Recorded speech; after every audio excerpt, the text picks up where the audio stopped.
On this episode of Cinema Disaster, we're going to be talking about the 1985 film Re-animator. Re-animator, as you know, was based on a story from 1922 by H.P. Lovecraft called Herbert West's Re-animator. This film was directed by Stuart Gordon, who you might know from being the writer and director of the movie From Beyond, which is also based on another Lovecraft story. He was also the writer and director for Castle Freak, and he also wrote Honey, I Shrunk the Kids. Stuart Gordon was originally interested in doing more of a Frankenstein-style film. And it was suggested to him by a friend of his that he should read Herbert West's Re-animator because it was inspired by Mary Shelley's Frankenstein. So Stuart Gordon went to the Chicago Public Library and he found a book with the story in it, and he thought that it was great. He originally wanted to adapt it for his theater company and do a stage play of it, but that ended up not working out for some reason, and he decided that it might be better to do a television series based on it. So he ended up writing like a pilot for it, which would be half-hour episodes, and I guess he shopped it around the different studios and things like that. And he was told that nobody is interested anymore in half-hour programs, that everybody now wants hour-long programs. So he ended up having, he and a couple of guys rewrote it, and they ended up writing 13 episodes of a Re-animator series, each episode being an hour long. Well, when he met with special effects tech Bob Greenberg, who had previously worked with John Carpenter on Dark Star, he told Stuart Gordon that really the only market for a horror type thing like this would be a feature film. So he ended up introducing him to producer Brian Yuzna.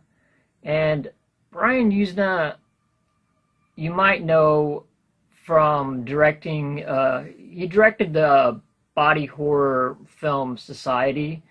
He also was a producer for From Beyond, Bride of Re-animator, Return of the Living Dead 3. I mean, the list goes on and on and on and on. Well, anyway, once this film got off the ground, we got some actors attached to it. We got Jeffrey Combs playing Herbert West. We have David Gale playing Dr. Hill. Barbara Crampton playing Megan Halsey. We have Bruce Abbott playing Dan Kane. We also have Carolyn Purdy Gordon playing Dr. Harad. So the movie is gothic fiction, gothic horror, but it's also, I would say, dark comedy as well as science fiction. And the movie, this is definitely an extremely gory, over-the-top movie. You know, if you want to see something that is literally just blood and guts and just some of the craziest shit you'll ever see, this is going to be right up your alley. But it's not just, the movie doesn't just work because of those elements. There's actually a deep underlying story or narrative, I think, to this film. So this whole movie takes place at Miscanton University in New England. And you have Herbert West, who is coming there as a medical student. You have Dr. Hill, who is one of the teachers. He claims to be an expert on brain death. You have Megan Halsey, who is also a student of the university, and the girlfriend of Dan Kane, and the daughter of the dean of the university, Dean Allen Halsey. There's definitely an interesting dynamic between the characters in this film. We have this battle between Herbert West and Dr. Hill, because Dr. Hill, you know, feels as though that he's an expert on brain death, and he thinks that 6 to 12 minutes after brain death is the limit. After that point, you cannot bring somebody back to life. And this is what he's teaching all of his students. West is very annoyed by this, very upset, because he thinks that Dr. Hill's ideas, not only are they derivative and ripped off of a person by the name of Dr. Gruber, but he thinks that his ideas and concepts are outdated, and that the students are coming to this school to actually learn something. And he thinks that Hill is just closing their minds and teaching them this outdated nonsense. Dr. West has invented this serum that can bring the dead back to life. And he has beat the 6 to 12 minute brain dead barrier. So he can take a cadaver that has been dead a lot longer than 12 minutes, and with this serum that he has created, can reanimate dead tissue. And see, West he's a very brilliant scientist who has very much found a way to defeat death. So he's sort of arrogant. He's got this arrogance about him, but at the same time, he's absolutely brilliant. He's a genius scientist. He's definitely a man of science. And Dr. Hill is jealous, I think, of West's brilliance and his ideas. And ultimately, he wants to steal West's ideas and take credit for discovering this invention of how to reanimate the dead.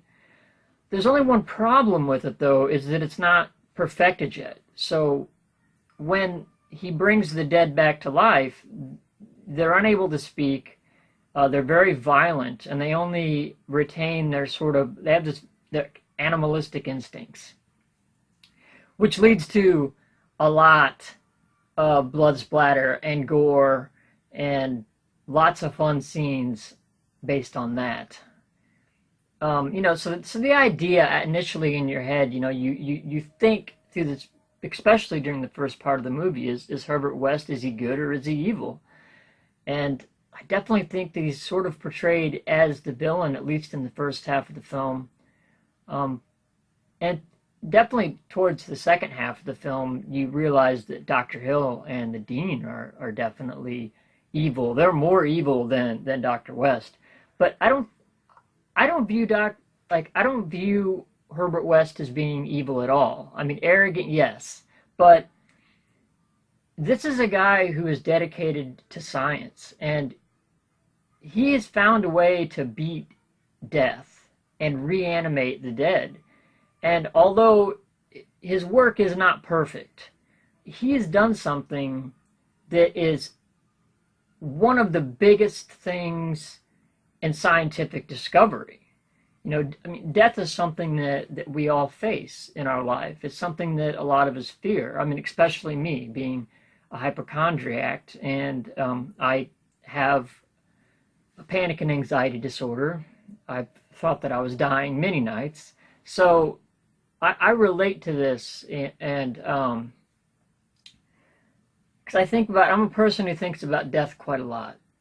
Not that I'm not like I'm going to kill myself or anything like that, but I think about like one day, like all of my loved ones are going to die, everyone that I care about, or animals that I care about or that I have, or, everything ends with that, and, I would love more than anything to bring back my grandma and my grandpa and to be able to see them again. And so something like this, if science could one day perfect a serum that could reanimate the dead and bring our loved ones back to us, I think would be absolutely incredible. So in my mind, West is doing the hero's work. You know, he's a hero in my mind. Although he does kill Dr. Hill because Hill's trying to steal his work. Hill has broken into his house. He lives in the basement of Megan Halsey and Dan Kane.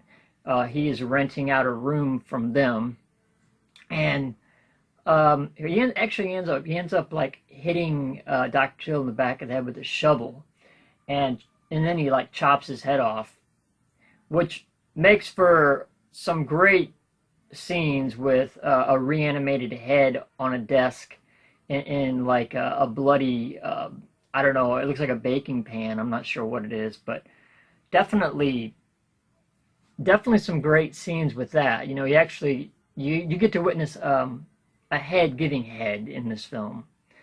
So so you got all of that going on with West and Hill, but then you got Megan and West. They have this rivalry sort of going on because there's a scene in the film where he reanimates this West reanimates this dead cat. Even though it's not real, I hate seeing animal deaths in movies. You know, it's one of those things that it's just, I don't know, it fucks with me too much, you know. It's like animals die in a movie and it's just like, I can't handle it. But, you know, like you kill 1 million people and I'm just like, well, fuck them, you know. So I don't know. I don't understand it. I got a soft spot for animals. Anyway, there's definitely this scene anyway where he reanimates this cat and he proves to Dan Kane that he can reanimate the dead. And he wants Dan to be his partner and to be able to prove it to the university. So the dean was totally cool and was actually giving him these benefits and helping him out in the college when he started dating his daughter Megan. But now that he comes to him and wants to kind of help out Herbert West, who's kind of an enemy of the dean and Dr. Hill, now he wants to make sure that he cannot take classes there anymore. But yeah, between Megan and West, you've got Megan, who is not a bad person. She's a good person. She's a student of the school as well. But she feels like that her and I think Dan, you know, they don't need a reanimation serum. You know, they can make life together. And the natural, you know, they can make life together the natural way. Whereas West is thinking more of the long-term, I guess, implications that this could have on science, like all the things that it could do for people and the world if this serum is perfected over time. So he's thinking about the future and the well-being of people and all of the medical breakthroughs that could come through with this. Megan, though, I think distrusts Dr. West. She thinks he's crazy, which he might be a little bit. A lot of geniuses are. But all that being said, I want to talk about the makeup effects in this. John Nolan did an absolutely brilliant job with all of the gore effects.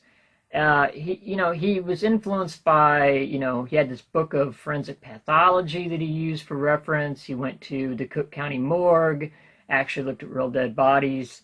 And so that way that he could get a realistic look. John Nolan has said in an interview before that this is the bloodiest film he has ever worked on. That right there should make you want to watch it. Whereas he had said that he had never used more than 2 gallons of fake blood in a film until this film came along, when he used 24 gallons of fake blood. Then we also have Tony Dublin, who did the mechanical effects. The music was done by Richard Band, and it was influenced by Bernard Herrmann's score for the Alfred Hitchcock film Psycho. When this movie was released, basically the studio told them that, if they were going to get it down to an R rating, they were pretty much going to have to take out most of the film. And I think that, Stuart Gordon and Brian Usna and all of them felt like that, they didn't want somebody coming in and telling them, oh, you're not allowed to do this, or, they wanted to release the film that they had made. And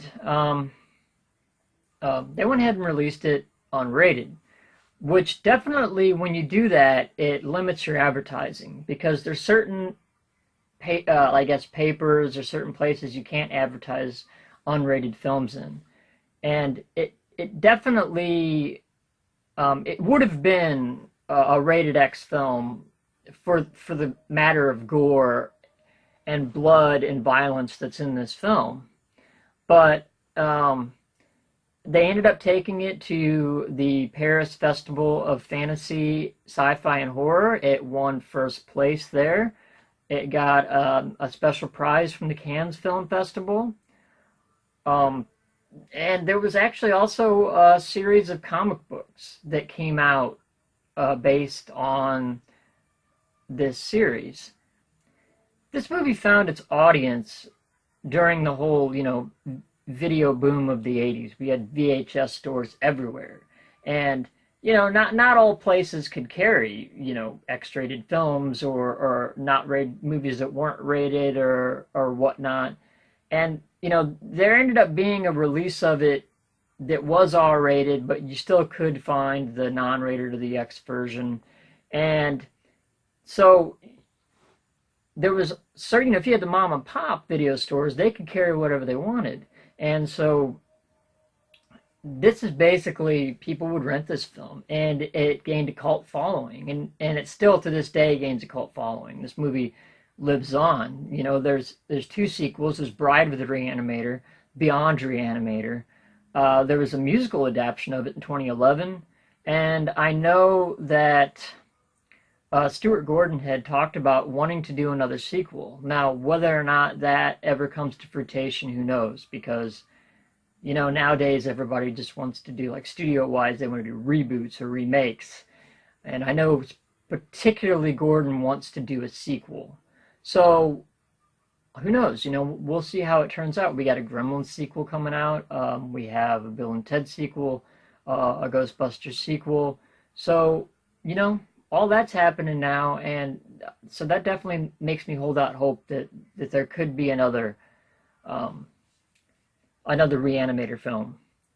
Anyway, if you want to see something that is definitely completely fucked up, lots of blood, lots of gore, lots of over-the-top scenes, but at the core of it, there is a good story about life and death.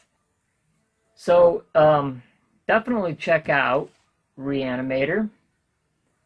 And until next time, keep watching.